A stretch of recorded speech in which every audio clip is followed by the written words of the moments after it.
อ้ายละปวดหัวเมื่อยน้ำเวียกน้ำงานเฮ็ดจังใดได้เนาะในเมื่อว่าเฮานี่ก็เป็นนายเขาก็ต้องรับผิดชอบอยู่ดีแม่นบ่น้อยน้องน่ะบ่ได้ฟังไอ้เว้าแม่นบ่ไอ้ขาวดีกับน้อยมาโดยตลอดและน้อยเองก็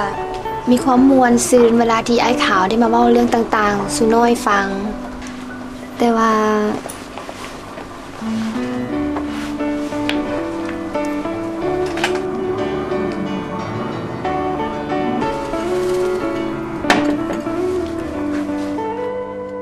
น้องมีหยังให้อ้ายช่วย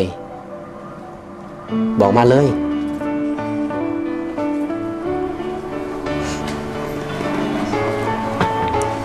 ไอ้ขาวน้อยมีหยังน้อยเมื่อยหลายทุกคืนน้อยจำเป็นต้องได้รับแขกโดยเฉพาะเมื่อคืนนี้น้อยเมื่อยน้อยทนอีกบ่ไหวแล้วน้อยอยากหนีออกไปจากนี่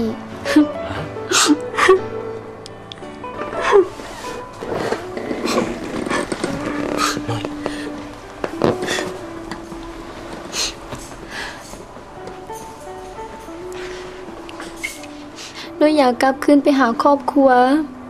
แต่ว่าน้อยบ่กล้า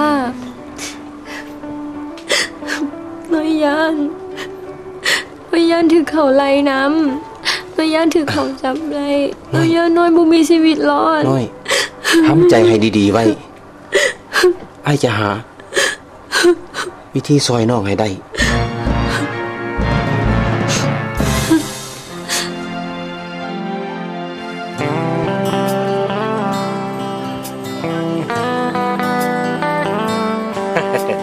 น้องเต๋วน้องนี่ตั้งงามอีหลีเลยเบิ่งยามใดก็งามยามนั้นโอ้ยเบิ่งบ่เบื่อจักเทื่อได้เห็นก็อาสายทองอย่าว่าหวานหลายคอยติดน้องนักๆก็พอแล้วไม่อย่างน้องว่าอย่างก็เว้าใหม่มึงเด้อทิพย์ว่าโอ้ยบ่มีปัญหาอยู่แล้วน้องเอ้ยสบายเรื่องทิพย์หั่นก็นี่น้องฮู้บ่อีก3 มื้ออ้ายจะสิได้เงินเป็นก้อนในเวลานั้นน้องอยากได้หยังสร้อยแหวนเงินหรือว่าคำก็ได้